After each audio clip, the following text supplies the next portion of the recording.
48 میں آپ نے پوری پلاننگ بھی کر لی تھی اور لڑ بھی پڑے. اور لڑ بھی پڑے تھے. Okay.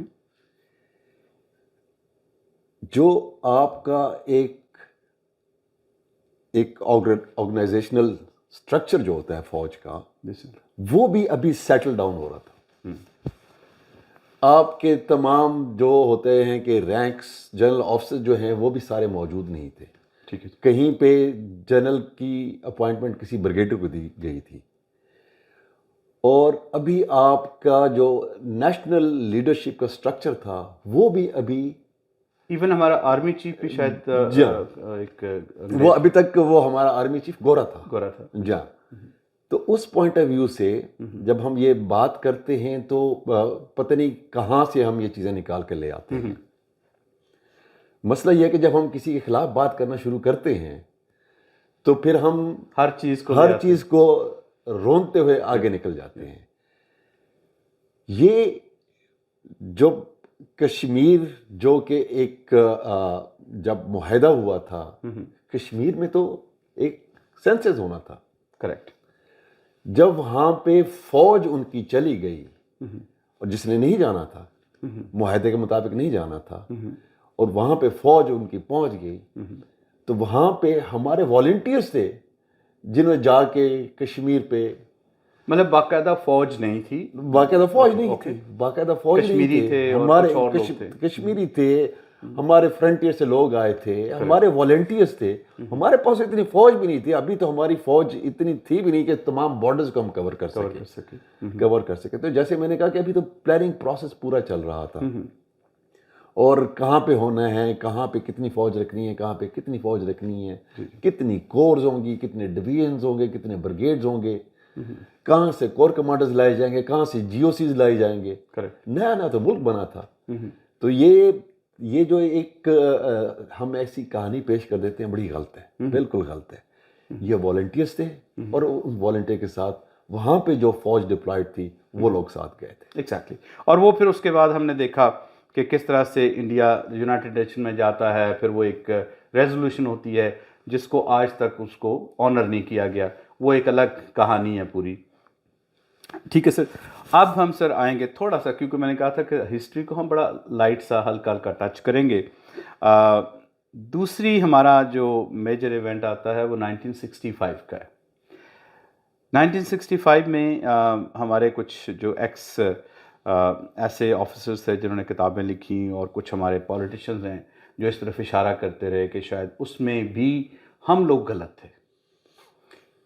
What exactly happened in 1965? اور یہ جو جنگ کا آغاز ہے یہ کس طرح ہوا, اور اس کے بعد ہماری پاک آرمی نے اس کو کس طرح سے ریٹیلیٹ کیا, اور کیا اس کی آپ کس طرح سے دیکھتے ہیں, ہمارا اس میں رول کیا تھا اس کو شروع کرنے میں؟ طارق بھائی پھر وہی بات ہے, ہماری جو اسٹریٹجی ہے وہ ڈیفینسو ان نیچر ہے. ٹھیک ہے. offensive is not our strategy. اور ہم نے اپنے وطن کو ہم نے اپنی جان سے اپنی جان قربان کر کے ڈیفینڈ کرنا ہے. That was the purpose. اور یہ ہماری اسٹریٹجی اس ٹائم بن چکی تھی. ٹھیک ہے سر. جیسے میں نے آپ کو کہا کہ سال نہیں سالوں لگتے ہیں ایک جنگ کی تیاری کرنے میں اور پلاننگ کرنے میں.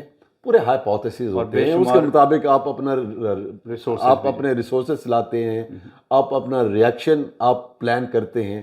پھر آپ کہتے ہیں کہ اگر اس نے ادھر سے حملہ کیا تو میں نے کیا کرنا ہے, ادھر سے حملہ کیا تو پھر میں نے کیا کرنا ہے, ادھر سے حملہ کیا تو پھر میں نے کیا کرنا ہے, مجھے کیا ریسورسز چاہیے.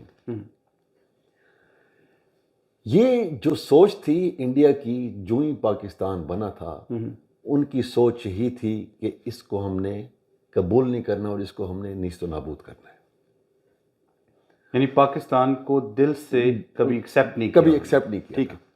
ان کو اتنا ٹائم لگا یہ پلان کرنے میں کہ ہم نے ایونچولی حملہ کرنا ہے اور اس کو دوبارہ اپنے قبضے میں لینا ہے. جو پاکستان کی جیو اسٹریٹجک لوکیشن تھی, اور جب آزاد ہونے کے بعد ایک علیحدہ ملک جو بیچ میں آ گیا, اس طرف اس ٹائم کا سوویت یونین تھا, اور ادھر افغانستان تھا, ادھر ایران تھا, نیچے پرشین گلف تھی. تو جو ہماری جو اسٹریٹجک لوکیشن تھی یہ انڈیا درمیان میں جہاں ایک نیا ایک ملک کھڑا ہو گیا، اور انڈیا کو نمبر 1 ان کا ملک ڈیوائیڈ ہوا تھا، یہ چیز ہضم نہیں ہو رہی تھی۔ نمبر 2 جو پاکستان کی جو لوکیشن تھی، جو جہاں پہ وہ جانا چاہتے تھے اور جہاں پہ وہ تعلقات رکھنا چاہتے تھے، پاکستان کی جیو اسٹریٹجک لوکیشن ان کو ہضم نہیں ہو رہی تھی۔ ہینس ان کا خیال یہ تھا کہ ہم اتنی بڑی فوج ہے، ہم اتنے آرگنائز ہو گئے ہیں، ہم تو بڑے شروع سے آرگنائزڈ آ رہے ہیں، نیا نیا ملک بنا ہے، ان کو ہم ناک کو چنے چبا دیں گے۔ 2 دنوں کی بات ہے، جم خانہ میں بیٹھ کے ہم پارٹی کر رہے ہوں گے۔ یہ بڑا مشہور ان کا وہ، جی ہاں بالکل۔ تو اگر ہم اگریسر ہوتے تو انہوں نے یہ اسٹیٹمنٹ دینی تھی کہ پھر ہم نے کہنا تھا کہ ہم نے وہاں ہم نے لال قلعے پہ جا کے لال قلعے میں جھنڈا، ان کا خیال تھا کہ ہم جم خانہ میں 7 دنوں میں ودن 7 days ان کا خیال تھا ہم جم خانہ میں ہم پارٹی کر رہے ہوں گے۔ خدا کا فضل ہے، پاک فوج لڑی، اور پاک فوج اکیلی نہیں لڑی، اس کے پیچھے پوری قوم کھڑی تھی، یس، اور پوری قوم کا پیار کھڑا تھا، پوری قوم کی دعائیں کھڑی تھیں، یس، اور اس پیار اور ان دعاؤں کی وجہ سے پاک فوج نے ان کے عزائم کو جو ہے کامیاب نہیں ہونے دیا ہے۔ آپ سے اتنا بڑا ملک، اور آپ دیکھیں جب آپ ایک کوئی اینٹی جب علیحدہ ہوتی ہے، ان کے پاس تو شروع سے Delhi was the headquarter, exactly, Delhi was the capital, infrastructure بھی وہاں پہ موجود تھا، آرمی ہیڈ کوارٹرز کا انفراسٹرکچر موجود تھا، منی بھی، ایوری تھنگ، اس کے علاوہ حکومت کا انفراسٹرکچر بھی وہاں پہ موجود تھا، ریسورسز بھی تھے، ہر لحاظ سے ایک اسٹیبلش کنٹری تھا، اس سے ایک علیحدہ ہوا تھا جو ابھی اسٹیبلش ہو رہا تھا، نہ ریسورسز تھے ان کے پاس، جیسے 18 سال پرانا، جی ٹوٹل 18 سال پرانا اسٹیبلش ہو رہا تھا، 18 سال کا بچہ تھا، یس، اور وہ صدیوں پرانا ایک ملک تھا، یس، اور اتنا بڑا آپ سے تھا۔ مگر سر جو یہ پھر اب ہمارے میں جنرل درانی صاحب کی وہ کتاب کا حوالہ دوں گا، یا اور لوگوں نے جس طرح اس کو پھر یہ ان لوگوں نے کیوں اس کو اس طرح سے پیش کرنے کی کوشش کی کہ جیسے ہم شاید اگریسر تھے، یا ہم نے شاید اس کو سٹارٹ کرنے میں کوشش کی تھی؟ دیکھیں جنرل درانی جو ہیں میرے سے سینئر ہیں، اور یہ ان کا ایک پوائنٹ آف ویو ہے، ٹھیک ہے، اچھا، یہ ان کا اپنا ایک پوائنٹ آف ویو ہے، اور میں اس ڈبیٹ میں نہیں جاؤں گا، ٹھیک ہے، میرا یہ پوائنٹ آف ویو ہے، اور یہ جو پوائنٹ آف ویو ہے یہ ایک ریالٹی ہے۔ کریکٹ، میں جن جگہوں پہ رہا ہوں، جن اپوائنٹمنٹ پہ رہا ہوں، مجھے ویزیبلٹی ہے، جو کچھ میں نے دیکھا ہے، دیٹس اے فیکٹ کہ وی ور دی ڈیفینڈرز اینڈ دے ور دی اگریسرز۔ خواتین و حضرات، پاکستان کی اگر بات کریں اور افواج کی، اور خاص طور پہ 1965 کی بات اگر ہو رہی ہو، تو ان شہداء کا ذکر نہ کیا جائے کہ جنہوں نے، جیسے میجر عزیز بھٹی صاحب تھے، کہ جو ایک کمپنی تھی چھوٹی سی، کہ جس کو لے کے 5 دن تک انہوں نے دشمن کی فوج کو BRB کراس نہیں کرنے دی۔ اس طرح کے بے شمار ہمارے پاس ہیروز تھے کہ جن کے نام لے کے آج بھی ہمارے وہ رونگٹے کھڑے ہو جاتے ہیں کہ یہ کیسے کر سکے تھے۔ ان کی یہ ایسے نہیں لگتا کہ کوئی ایک انسان اتنا بہادر یا اتنا سب کچھ ہو جائے۔ تو ان کے جذبات کیا تھے سر؟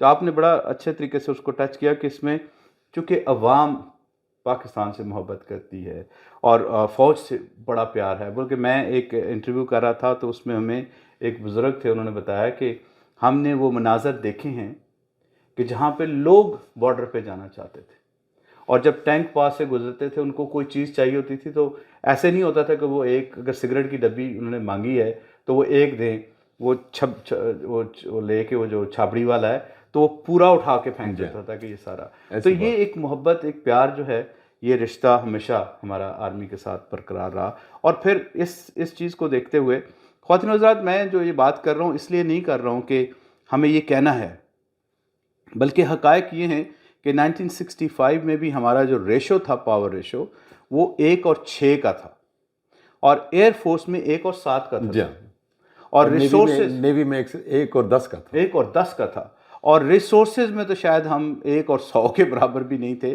مگر اس کے باوجود اگر پاکستان کے لوگوں نے، پاکستان کی قوم نے اپنے ملک کا دفاعی صرف کر لیا تو میں سمجھتا ہوں کہ یہ بھی ان کی ایک بہت بڑی جیت کہلائے گی۔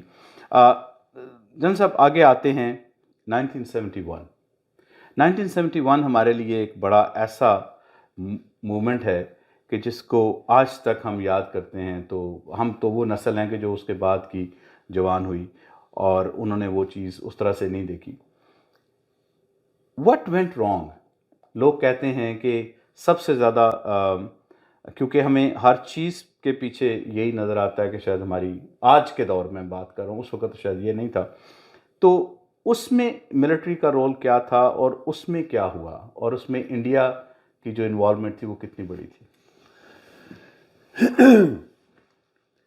یہ جو 71 ہے, میں آپ کے اس سوال کو ایک ڈفرینٹ اینگل سے میں ٹیکل کروں گا. جیسے جب آپ کی قوم آپ کے خلاف ہو جائے, جب آپ کی بیک بھی محفوظ نہ ہو اور آپ کا فرنٹ بھی محفوظ نہ ہو, تو پھر ہوتا یہی ہے. یہ ایک پولیٹیکل مس ہیپننگ تھی, پولیٹیکل مس مینجمنٹ تھی, اور اس پولیٹیکل مس مینجمنٹ کا وکٹم جو ہے وہ فوج بن گئی.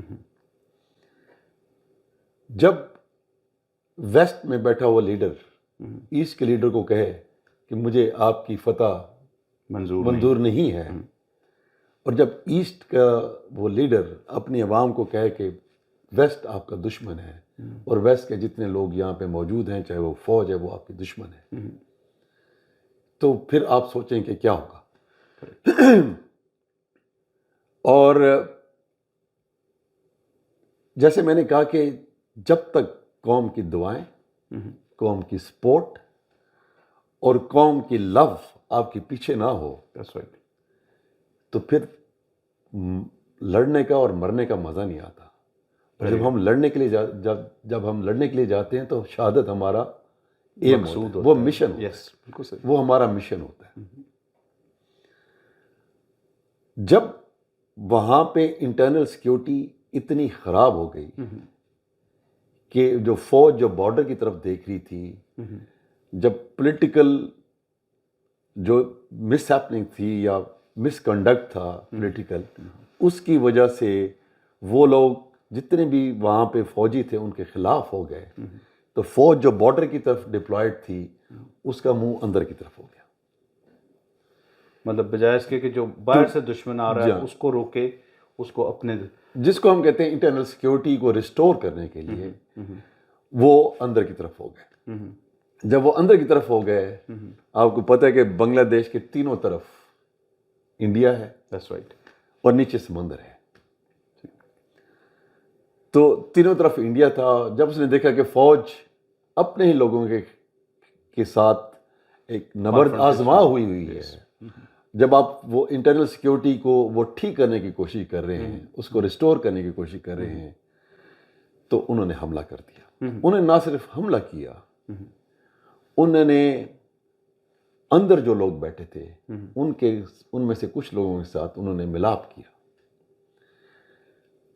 اور اندر ایک پرسیپشن شروع ہوگی کہ یہ فوج آئی اس سچویشن کو ریسٹور کرنے کے لیے نہیں آئی ہے, بلکہ یہ آپ کو مارنے کے لیے آئے ہوئے ہیں یہاں پہ. ہینس انہوں نے جو اپنے ہی لوگ تھے ان کو فوج کے خلاف کر دیا. جب فوج کا منہ اندر کی طرف تھا, جب انہوں نے حملہ کیا تو فوج باہر کی طرف پھری. اب ہو کیا گیا, جس کو کہتے ہیں سینڈوچ ہو جانا.